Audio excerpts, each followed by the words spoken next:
One of the my favorite publications, which I read online, is Capital Confidential. I don't know. Anybody here familiar with them? Yeah. Okay. It's fabulous. Fabulous. I feel like they're one of the only publications that's putting out honest, real facts about what's going on, specifically in Lansing. And we're very honored to have the managing director here. He came actually, strangely enough, from the Detroit News. That's where you cut your teeth. No? It's crazy. You didn't? Oh, you're not. I thought you were like, no. It's just unlikely that it would happen. Detroit News, of all places. Well, it tells me he's got a great background, because sometimes you got to swim through the cold water to enjoy the warm water, but that feels like, right? So, anyway, you were also in Ann Arbor, too? That's amazing, too. Anyway, I'd like to introduce James David DIckson, the managing director of Capital Confidential. You have I do, yeah. Come on up. You also have a thumb drive for me. That always gets me nervous. It's not a thumb drive, I'll just throw off my phone. Oh, okay, great. Yeah. Thank you for coming. Hey, thank you for having me.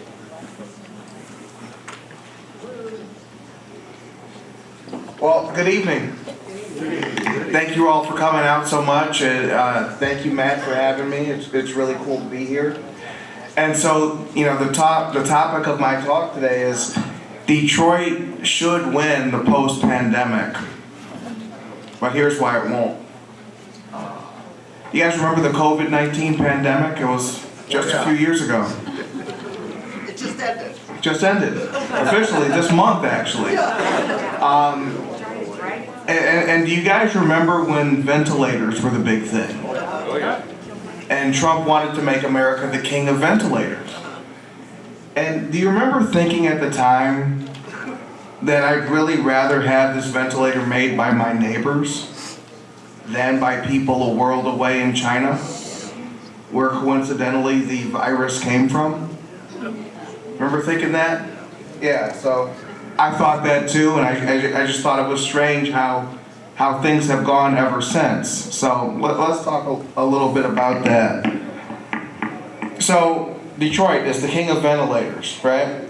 This is a level of prominence that we've not seen since Detroit was the arsenal of democracy, since World War II. It happened so long ago you got tired of hearing about it, about how Detroit stopped making cars and started making tanks back in the day.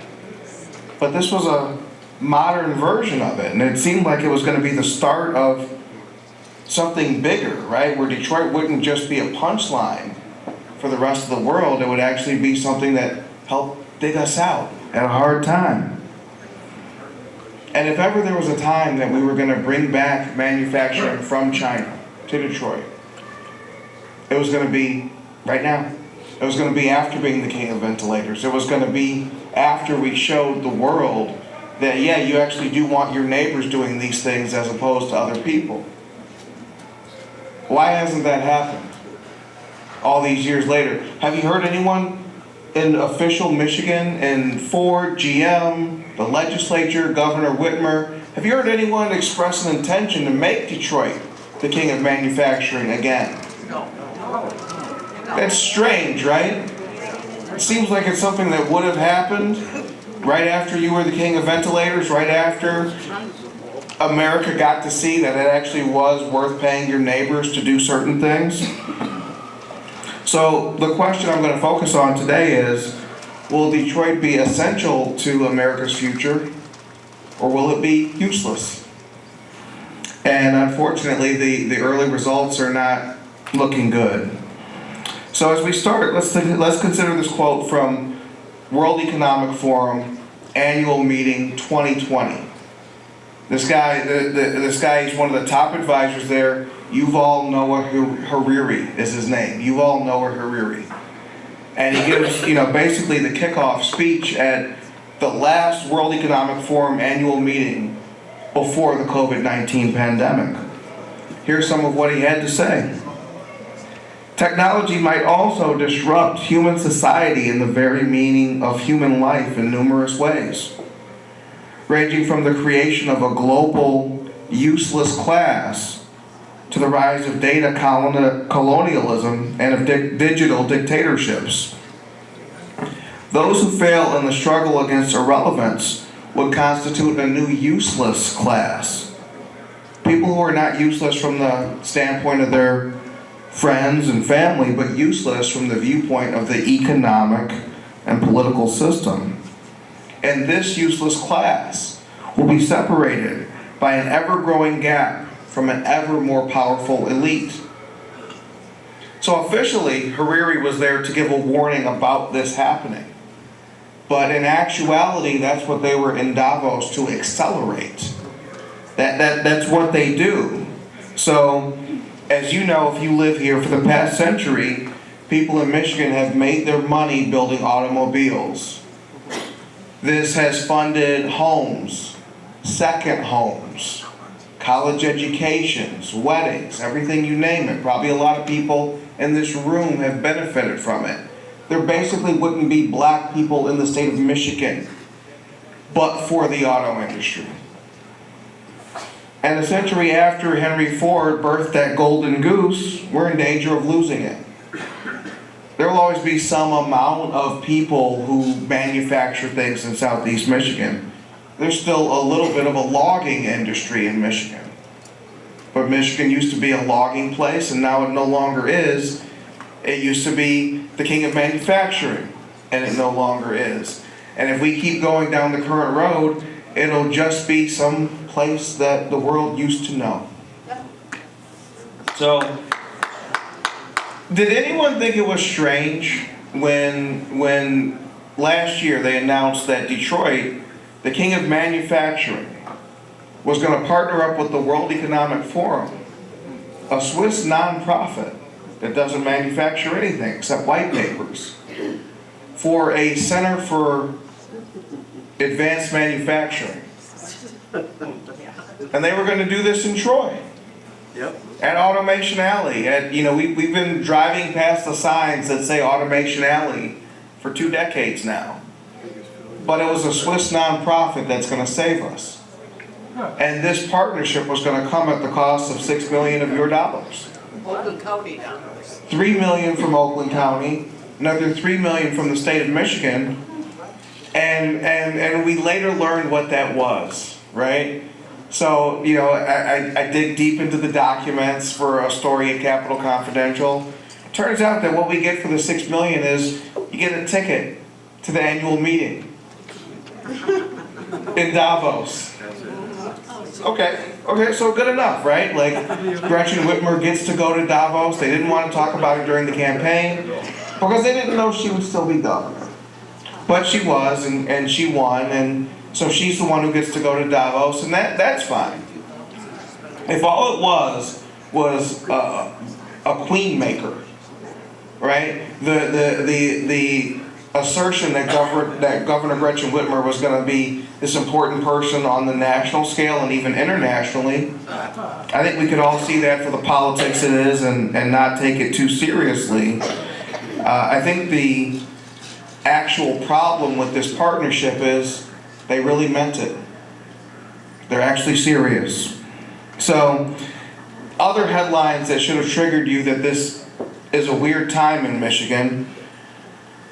Ford Motor Company put the world on wheels, brought people like myself, my family, to Michigan. Why are they partnering with a Chinese company to build EV batteries in Marshall? Why are we partnering? Why are we giving $800 million of taxpayer money for abatements and actual cash to Goshen to set up in Big Rapids? I see we have an audience that's about my mom's age. You guys remember the time when Detroit was the actual king? When did we need all this help manufacturing? All this advice from nonprofits, all this help from Chinese companies to get it done. When did that happen exactly? And it's a strange time because, when you read your Bible and you think about the Israelites about to take over their promised land, what were they told to do? Exactly. But, you know, a nice way of saying that is they were told to take dominion over the people they would encounter in the promised land. Just like we talked about in Genesis, dominion. You above all others. No co-equals here. So why is the plan? Why is no one, with all these people talking about, you know, the growth of business in Detroit, Mackinac Policy Conference, Detroit, you know, Economic Club, why is no one talking about Detroit having dominion over manufacturing again? We're all here in Detroit, but no one wants to make Detroit the king again. It's very strange. And our answers are found in something called the Fourth Industrial Revolution. Does that mean anything to you guys, Fourth Industrial Revolution? Taken away by sovereignty. That's basically what it means. That's basically what it means. So I think about this white paper that was put out in 2019 by the World Economic Forum. And they said there was $7 billion. It was called the Fourth Industrial Revolution, and basically how it applies to Southeast Michigan. And if any of you guys want my remarks or anything, any document I reference, I can send it to you. And so here's what they had to say back then about Michigan. Bold leadership is required to take a long-term view in strengthening Michigan and its companies' market positions if they are to remain industry leaders. Without a clear strategic vision of what the future looks like and how to get there, organizations will fail to unlock the potential value of these technologies. And one thing I like to do in news is translate fluffy language like that into plain talk, and basically what they're saying is get on board or be left behind. That's basically what's being said. And so to the extent this partnership with the World Economic Forum was covered, it was good news. Or it was neutral. It was just something that happened. There's no critical eye. There's no one asking the question of, why would the king of manufacturing need this much help? And so when we talk about advanced manufacturing, to put it in the most plain language possible, the advance in manufacturing they're talking about, less jobs, less people working for less pay. See, the problem is you and I, we view the auto industry as essential. We know what it did for our families, we know what it did for this region, but the powerful, you know, increasingly view it as useless. They believe that these are dirty and dangerous jobs that are best taken by robots. I would argue, though, that if there are no dirty and dangerous jobs, there is no Michigan economy. So, Fourth Industrial Revolution. April 2019, this paper is published. They say there's $7 billion worth of growth available if these certain technologies are adopted in Michigan. $2 billion of the $7 billion, about 30%, was going to come from cobots, co-working robots. So the jobs that hadn't been sent to Mexico in the 1990s or to China in the 2000s would be taken by robots in the 2020s. And they said this out loud. From that paper I referenced, and like I said, I can send it to any of you, cobots can handle the dirty, dull, and dangerous work, reducing accidents in the workplace and freeing up workers to focus on innovation.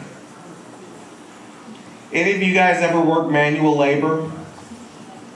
Probably most of you. And I'm sure if we were to peel back 2-3 generations, all of you had college educations, had livelihoods that were funded by this kind of work. After Dad came back from a 12-hour day at the factory, how much innovation did he describe doing? Not much, right? So this is a world, you know, that might have been described in Animal Farm, where the brain workers are always going to have jobs. But the people who work with their hands won't. And, you know, if you project out what's happening now, Ford Motor Company in 2040 is going to be 3 guys working in one floor of the glass house, all on their laptops. They're remote half the week because you can't ask people to show up to work in this economy.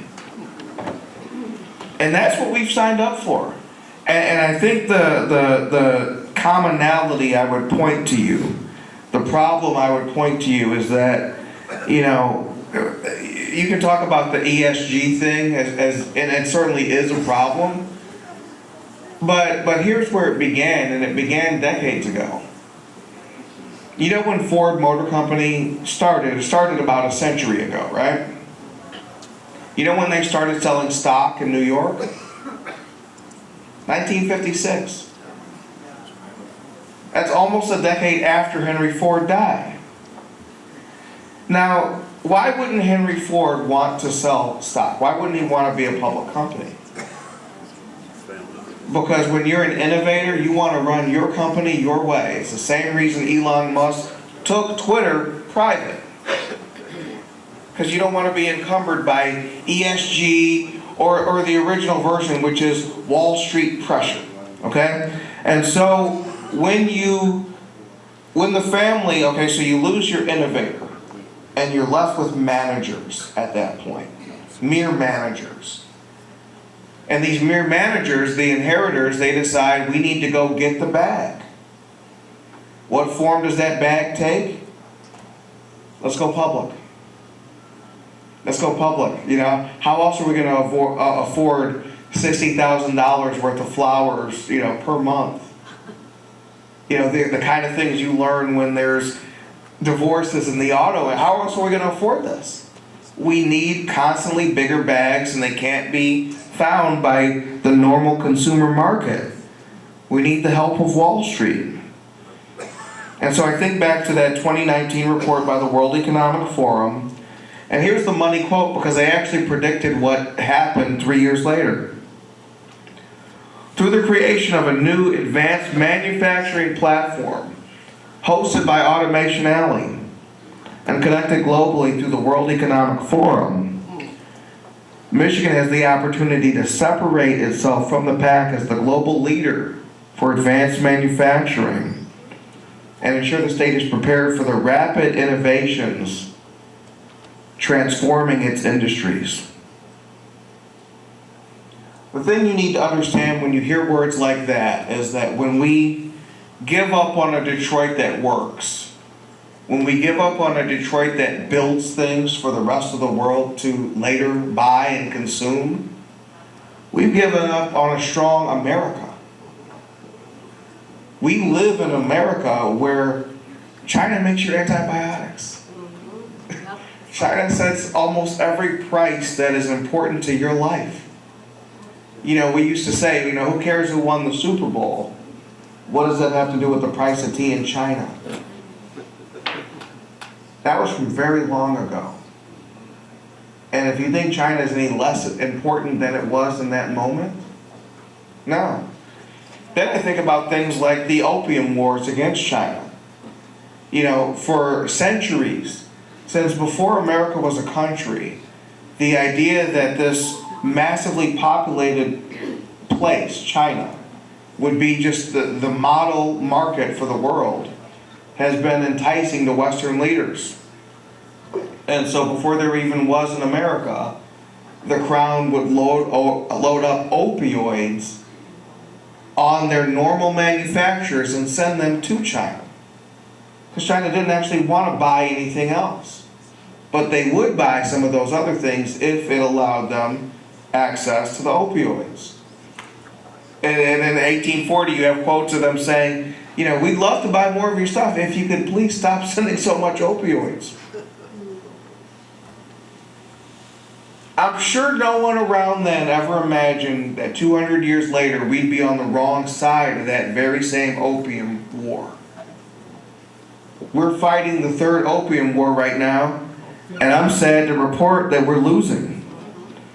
You know, the last numbers I saw for Michigan, 2,809 people, I believe it was in 2021, died of opioid overdoses in Michigan.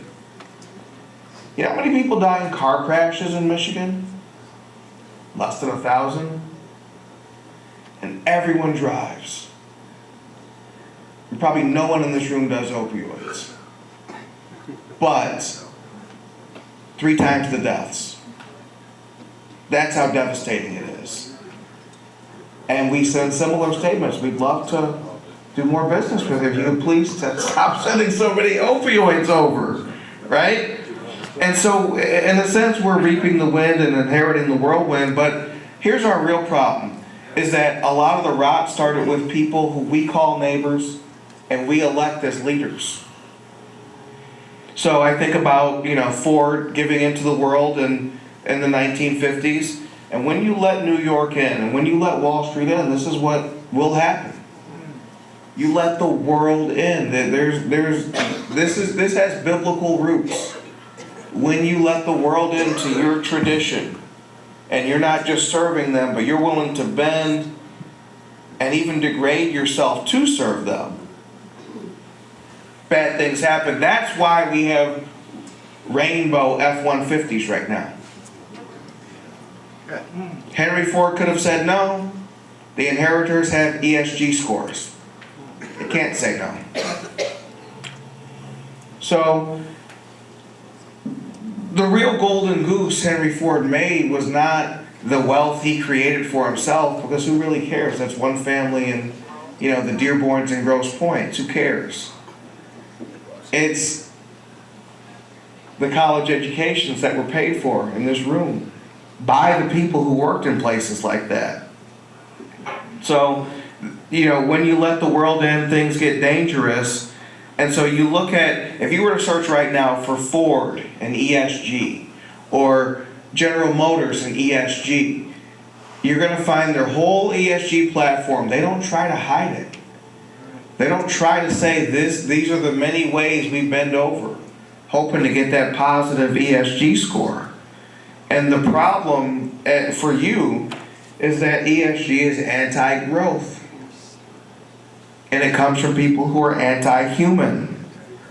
When you hear something like stakeholder capitalism, that means we're no longer trying to run the company to the benefit of the people who invest in the company. We're saying, well, let's consider the environmental factors.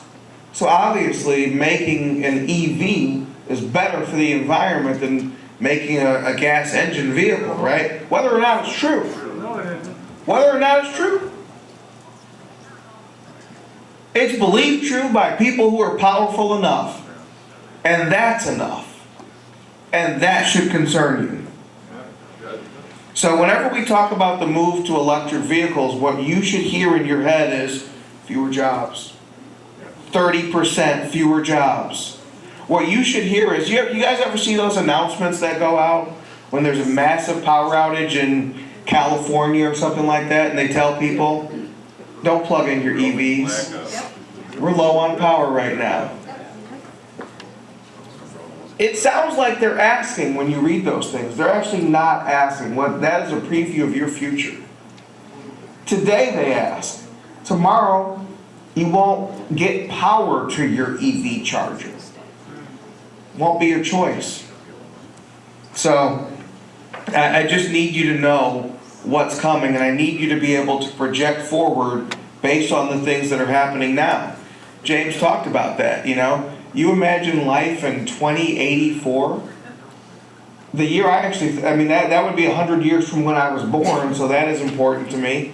But the year that really matters to me is 2070. 50 years from the pandemic, when we were less free than we've ever been as a country. How free will your kids be? How free will your grandkids be? And what can you honestly say you're doing about it? What can you honestly say you've done to create the world you want? I think about NAFTA. It was actually the first law I can remember ever being passed. I was 9, 10 at the time. I was in 4th grade. And I just remembered hearing so much about it. And in retrospect, I realized because, we lived in Detroit, and this was going to affect us greatly. So of course the news was talking about it. Of course I saw John Dingell and everyone else talking about it, but then it passed. So with John Dingell, a Democrat, they were to warn Bill Clinton, here's what will likely happen if we open up trade in this way. Mexico will benefit. The problem is, you say that and you sound too much like Ross Perot warning of the giant sucking sound. And what ended up actually happening? Giant sucking sound. Can you guys hear it? You guys can probably hear it from right now. It's still happening. It's still happening. There's people still, packing up boxes with the factory materials that they're going to send to a Mexico, to a China, or maybe this decade they're unpacking the robot that's going to take their dull, dirty, and dangerous job. So we talk about, we hear the phrase sometimes, go woke, go broke. What I need you guys to understand about that phrase is that going broke is the plan. You think they didn't know that was going to happen with Bud Light? You think they didn't know that was going to happen with Target? The lower your score is in the court of public opinion, the higher it is in the world of ESG, because that means you stood up to the bad people. Here's the bad news, guys. We're the bad people. Us normal people are the bad people now. You probably never imagined that would happen, but what can you honestly say you did to stop it? So, we're comforted by go woke, go broke, but let's be honest, it's kind of how things are going right now. So, all right, so we talked a little bit about NAFTA. NAFTA built up Mexico as another viable place to go to take your American jobs. Do you guys know when China was admitted to the World Trade Organization? 1992? 2001. December 2001. That's when GM wanted to start selling cars to Saudi. Now you probably remember where you were in December 2001, and you can probably remember what you thought. You were mad. You were scared. You wanted revenge. You wanted something to happen. Did you ever imagine that what would result from the worst day of our lives was a 20-year war in the Middle East and a 20-year process that would empower China to become America's chief rival? So you were caught in the fog of war, and our elite, a Republican two-time president, George W. Bush, opens up the door to China to join the World Trade Organization, just like Richard Nixon, 3 decades prior, had opened up the China market. What great news. So many jobs, so much growth. Except, where's the jobs and where's the growth? But we certainly have suffered a lot of pain. Instead, a funny thing happened on my way to economic growth. I inherited an opium war. So,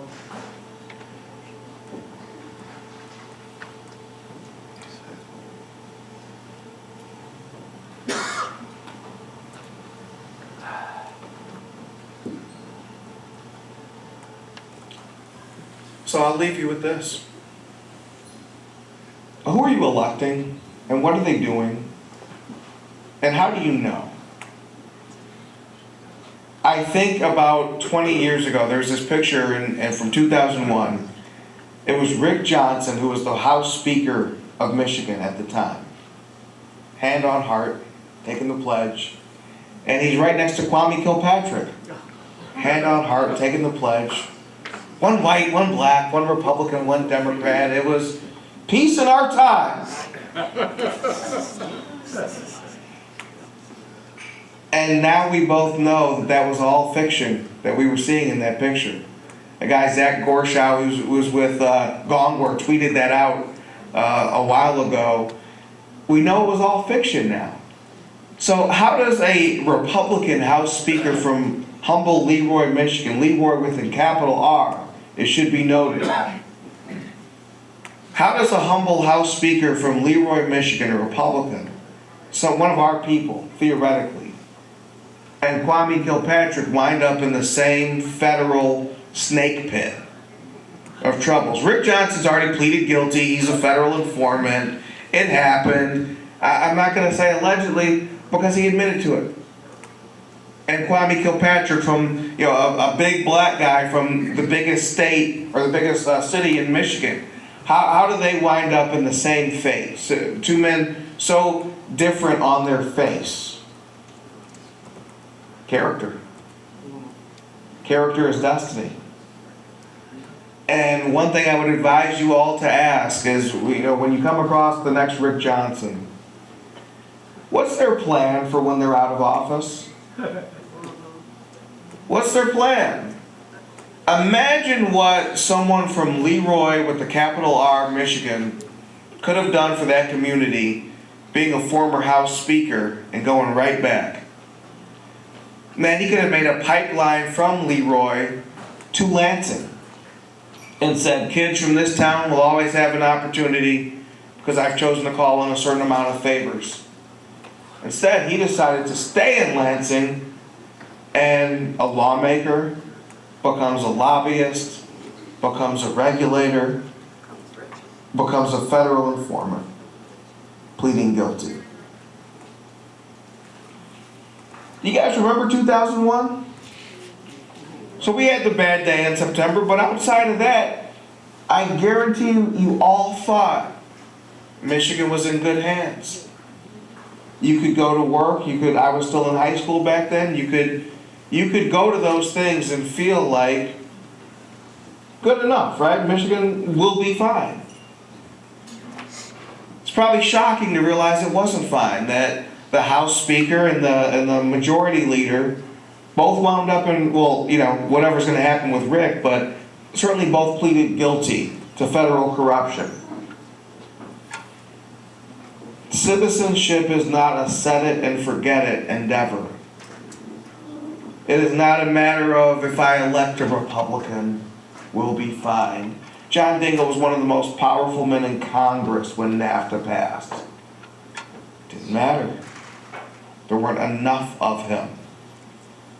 But my question is, we could lay this all, we could talk about Klaus Schwab, we could talk about Xi Jinping, but I hope we would know at this late date that that's giving ourselves the easy way out. I would hope we all know that the rot we're in is a result of the things we've done as citizens and the choices we've made and the people we've sent and our lack of vetting. The fact that we talk about letting the TV raise your kids, but we kind of let the TV raise us too, don't we? As long as they're endorsed by the people we see on Fox News or some of these other comfortable places, you don't feel the need to do any more digging. You don't do any more vetting. You don't look them in the heart and soul and say, who are you really? Who were you before you sought this position of power? And who are you going to shake my hand and tell me you will be when that all ends?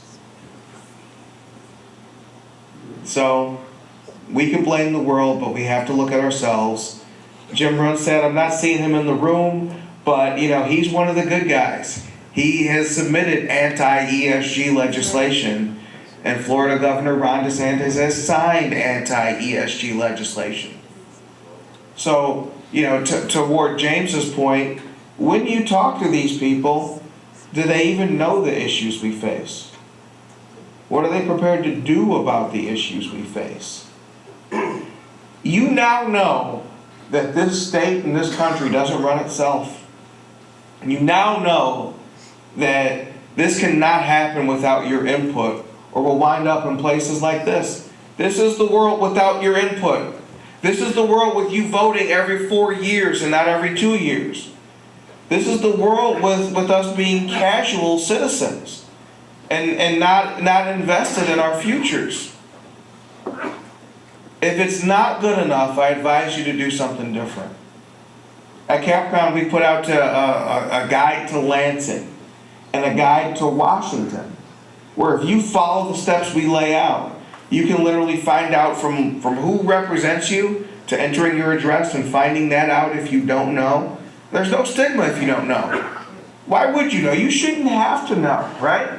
That was always the premise that you grew up on, is that this was a stable enough country where you didn't have to follow your representatives to that extent. Well, that bubble has burst, guys.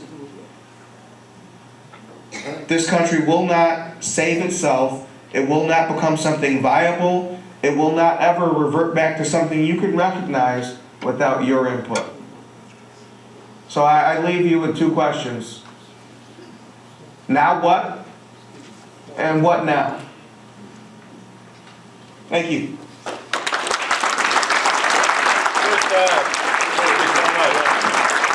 James David DIckson, Capital Confidential. And I suggest that you guys subscribe. How do you subscribe to Capital Confidential? It's Capital. So if you go to MichiganCapitalConfidential.com, we'll take care of you from there. We got email lists. So it's I have a Michigan number Capital of business cards here, Confidential. so anyone who would like to talk, I'd love to talk.